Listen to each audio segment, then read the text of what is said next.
Buen día. Con este video vamos a terminar el ciclo dedicado al análisis de las ideologías y rechazadas por el Vaticano, es decir, por el Sumo Pontífice. Este último documento que vamos a analizar se denomina Jesucristo portador del agua viva. Es una reflexión cristiana sobre la nueva era, elaborado por dos consejos pontificios, el Consejo de la Cultura y el Consejo para el Diálogo Interreligioso, de 2003. Hace 22 años, lamentablemente, pese a ser el último documento, ya no se consigue en papel en las librerías católicas. Sí se puede obtener el texto completo, que es muy largo, en el sitio del Vaticano, vatican.va, con las dificultades que implica tener que imprimir un libro de casi 200 páginas.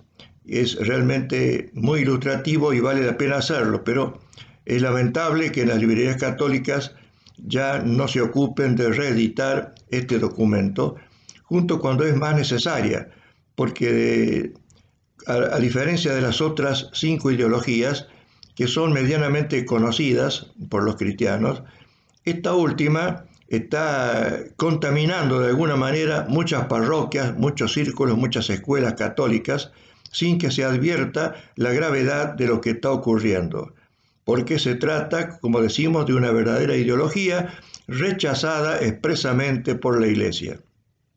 Vamos a hacer, como siempre, un resumen lo más breve y simple posible para que se entienda la peligrosidad de la difusión de esta nueva ideología. Estas reflexiones, comienza el documento diciendo, van dirigidas principalmente a los encargados de la labor pastoral a fin de que puedan explicar en qué difiere el movimiento Nueva Era de la fe cristiana. El estudio invita a los lectores a tener en cuenta la sed espiritual de muchas personas de nuestro tiempo, que la espiritualidad de la Nueva Era trata de colmar. Es preciso reconocer que el atractivo que ejerce la nueva era sobre algunos cristianos puede deberse en parte a una falta de atención seria por parte de las propias comunidades cristianas respecto a temas que en realidad son elementos integrantes de la síntesis católica. Tales son, por ejemplo, la importancia de la dimensión espiritual del hombre, integrada en el conjunto de su existencia, la búsqueda del sentido de la vida, la vinculación entre los seres humanos y el resto de la creación, el deseo de una transformación personal y social, y el rechazo de una visión racionalista y materialista de la humanidad. Estas reflexiones, como dijo el Papa Juan Pablo II a un grupo de obispos de Estados Unidos, los pastores deben preguntarse sinceramente si han prestado suficiente atención a la sed del corazón humano, en busca del agua viva que solo puede dar Cristo nuestro Redentor. Estas reflexiones se refieren a la nueva era que recibe su nombre de la inminente era astrológica de Acuario. La nueva era es uno de los muchos intentos de dar sentido a este momento histórico en que la cultura, especialmente la occidental, se ve bombardeada. Resulta difícil ver con claridad qué hay de compatible e incompatible respecto al mensaje cristiano. Por eso parece que es este el momento oportuno para ofrecer una valoración cristiana del pensamiento de la nueva era y del movimiento de la nueva era como conjunto. Aunque gran parte de la nueva era es una reacción frente a la cultura contemporánea, en muchos aspectos se revela hija de esa misma cultura. El Renacimiento y la Reforma han configurado al individuo occidental moderno que se siente agobiado por cargas externas, como la autoridad meramente extrínseca y la tradición. Hay muchos que sienten cada vez menos la necesidad de pertenecer a las instituciones, pese a lo cual la soledad sigue siendo en gran medida un azote de la vida moderna. y no se inclinan a dar a las opiniones oficiales mayor valor que a las suyas propias. Con este culto a la humanidad, la religión se interioriza, de manera que se va preparando el terreno para una celebración de la sacralidad del yo. Por eso la nueva era comparte muchos de los valores que propugnan la cultura de la empresa y el evangelio de la prosperidad, así como la cultura del consumidor, cuyo influjo puede verse claramente en el número cada vez mayor de personas que afirman que es posible conciliar el cristianismo y la nueva era, aceptando lo que les parece mejor de uno y otra. Merece la pena recordar que las desviaciones en el seno del cristianismo también han superado el teísmo tradicional, al aceptar una vuelta unilateral al yo, lo cual favorecería esta fusión de enfoques diferentes. Lo que más importa señalar es que en ciertas prácticas de la nueva era, Dios queda reducido a una prolongación del progreso del individuo. Cuando se examinan muchas de las tradiciones de la nueva era, enseguida aparece claro que en realidad es poco lo que hay de nuevo en la nueva era. El nombre parece haberse difundido a través de los Rosacruces y la francmasonería en tiempos de las revoluciones francesa y americana. Sin embargo, la realidad que denota es una variante contemporánea del esoterismo occidental, que se remonta a los grupos gnósticos surgidos en los primeros tiempos del cristianismo y que se afianzaron en época de la Reforma en Europa. Este gnosticismo se fue desarrollando junto con las nuevas visiones científicas del mundo y adquirió una justificación racional a lo largo de los siglos XVIII y XIX. Implicaba un progresivo rechazo del Dios personal y se fue centrando en otras entidades que en el cristianismo tradicional figuraban como intermediarias entre Dios y la humanidad, con adaptaciones cada vez más originales de las mismas e incluso añadiendo otras. Una poderosa corriente de la cultura occidental moderna que ha contribuido a difundir las ideas de la nueva era es la aceptación general de la teoría evolucionista de Darwin. Aún esto, junto con una atención centrada en los poderes o fuerzas espirituales ocultas de la naturaleza, ha sido la columna vertebral de lo que hoy se conoce como teoría de la nueva era.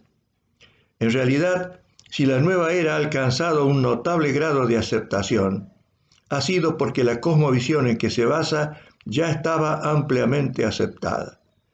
El terreno estaba bien preparado por el crecimiento y la difusión del relativismo, junto con una antipatía o indiferencia hacia la fe cristiana. Aun cuando se pueda admitir que la religiosidad de la nueva era en cierto modo responde al legítimo anhelo espiritual de la naturaleza humana, es preciso reconocer que tales intentos se oponen a la revelación cristiana. En la cultura occidental en particular, es muy fuerte el atractivo de los enfoques alternativos a la espiritualidad.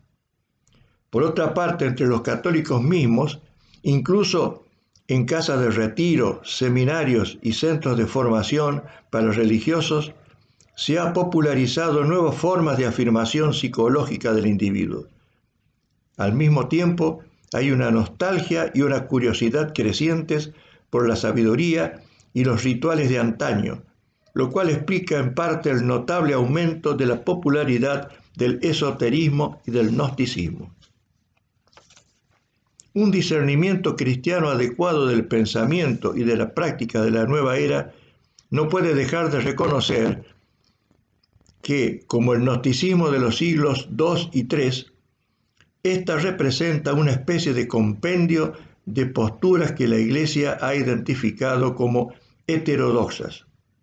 Juan Pablo II ha alertado respecto al renacimiento de las antiguas ideas gnósticas en la forma de la llamada New Age. No debemos engañarnos pensando que ese movimiento pueda llevar a una renovación de la religión. Es solamente un nuevo modo de practicar la gnosis, es decir, esa postura del espíritu que en nombre de un profundo conocimiento de Dios acaba por tergiversar su palabra, sustituyéndola por palabras que son solamente humanas. La gnosis no ha desaparecido nunca del ámbito del cristianismo, sino que ha convivido siempre con él, a veces bajo la forma de corrientes filosóficas, más a menudo con modalidades religiosas o pararreligiosas, con una decidida, aunque a veces no declarada, divergencia con lo que es esencialmente cristiano. Un ejemplo de esto puede verse en el Enneagrama, un instrumento para el análisis caracterial según 9 tipos, que cuando se utiliza como medio de desarrollo personal, introduce ambigüedad en la doctrina y en la vivencia de la fe cristiana. Esta frase es significativa porque aquí mismo, en nuestra ciudad de Córdoba, en 2 lugares se dictan frecuentemente cursos, talleres para difundir el Enneagrama, que acaba de ser duramente criticado por este documento. Nos referimos, por ejemplo, a la Casa de la Catequesis, dependiente del arzobispado, y del Centro Manresa de la Compañía de Jesús. En ambos lugares, periódicamente, se dictan talleres sobre el Enneagrama, que ha causado incluso mucho abandono de seminaristas que consideran que ya a través de las varias etapas que incluye este curso, han resuelto suficientemente el problema espiritual y no necesitan ordenarse de sacerdotes. Citamos simplemente como un ejemplo concreto y que hemos observado de cerca. El éxito de la nueva era presenta entonces un desafío a la Iglesia. Muchos piensan que la religión cristiana ya no les ofrece, o tal vez nunca les proporcionó algo que necesitaran realmente. La búsqueda que con frecuencia conduce a una persona a la nueva era es un anhelo auténtico de una espiritualidad más profunda, de algo que les toque el corazón, de un modo de hallar sentido a un mundo confuso y a menudo alienante. Hay algo de positivo en las críticas que la nueva era dirige al materialismo de la vida cotidiana, de la filosofía e incluso de la medicina y de la psiquiatría. Al reduccionismo que se niega a tener en cuenta las experiencias religiosas y sobrenaturales, a la cultura industrial de un individualismo desenfrenado que inculca el egoísmo y se despreocupa de los demás, del futuro y también del medio ambiente.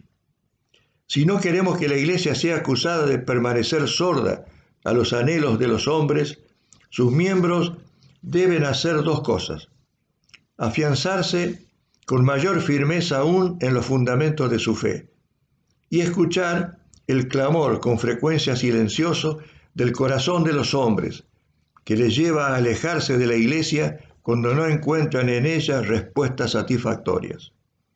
En todo ello también hay una llamada a acercarse a Jesucristo y a estar dispuestos a seguirle, ya que Él es el verdadero camino hacia la felicidad, la verdad sobre Dios y la plenitud de vida para cuantos estén dispuestos a responder a su amor. La eficacia pastoral de la Iglesia en el tercer milenio depende en gran medida de la preparación de comunicadores eficaces del mensaje evangélico. Se usa con frecuencia el término cambio de paradigma. A veces claramente se presupone que tal cambio no solo es deseable, sino inevitable. Este término lo popularizó Thomas Kuhn, historiador americano de la ciencia, que concibió el paradigma como la constelación entera de vivencias, valores, técnicas, etc., compartidos por los miembros de una comunidad. Cuando se produce un desplazamiento de un paradigma a otro, se trata de una transformación en bloque de la perspectiva más que de un desarrollo gradual. En realidad, constituye una revolución.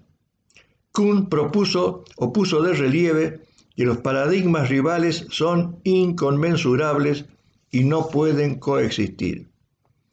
Por eso afirmar que un cambio de paradigma en el ámbito de la religión y de la espiritualidad es simplemente una manera nueva de formular las creencias tradicionales. Constituye un error. Lo que sucede en realidad es un cambio radical de cosmovisión que pone en entredicho no solo el contenido. Fenómenos tan diversos como el Feng Shui representan una diversidad de estilos que ilustra la importancia de estar en sintonía con la naturaleza y el cosmos. Las acciones humanas son fruto de la iluminación o de la ignorancia. En la nueva era no existe distinción entre el bien y el mal. De aquí que no podamos condenar a nadie y que nadie tenga necesidad de perdón. Los temas básicos de la cultura esotérica también están presentes en los ámbitos de la política, la educación y la legislación. Esto se aplica especialmente a la ecología. Su fuerte acentuación del biocentrismo niega la visión antropológica de la Biblia, según la cual el hombre es el centro del mundo, por ser cualitativamente superior a las demás formas de vida natural. El ecologismo desempeña hoy un papel destacado en la legislación y en la educación, a pesar de que de este modo infravalora al ser humano. La misma matriz cultural esotérica puede hallarse en la teoría ideológica subyacente a la política de control de la natalidad y los experimentos de ingeniería genética, que parecen expresar el sueño humano de recrearse a sí mismos. Se espera lograr este sueño descifrando el código genético, alterando las reglas naturales de la sexualidad y desafiando los límites de la muerte. El libro, por ejemplo, de James Lovelock sobre la hipótesis Gaia, o sea, la diosa Tierra, afirma que todo el ámbito de la materia viva de la Tierra, desde las ballenas hasta los virus y hasta los robles, desde las algas, podría considerarse como única entidad viviente, capaz de manipular la atmósfera de la Tierra para adaptarla a sus necesidades generales y dotada de facultades y poderes que superan con mucho la de sus partes constitutivas. Para algunos, la hipótesis Gaia es una extraña síntesis de individualismo y colectivismo. Parece como si la nueva era, tras haber arrancado a las personas de la política fragmentaria, estuviera deseando arrojarlas a la gran marmita de la mente global. El cerebro global necesita instituciones con las cuales gobernar, en otras palabras, un gobierno mundial. Para afrontar los problemas de hoy, la nueva era sueña con una aristocracia espiritual, al estilo de la República de Platón, dirigida por sociedades secretas. Para concluir, uno de los instrumentos más útiles que disponemos es el catecismo de la Iglesia Católica. Tenemos también una inmensa herencia de caminos de santidad en las vidas de los cristianos del pasado y del presente. Allí donde el rico simbolismo cristiano, sus tradiciones artísticas, estéticas y musicales es desconocido o ignorado, los cristianos han de realizar una enorme labor en beneficio propio y en definitiva de todos aquellos que buscan una experiencia o una mayor conciencia de la presencia de Dios.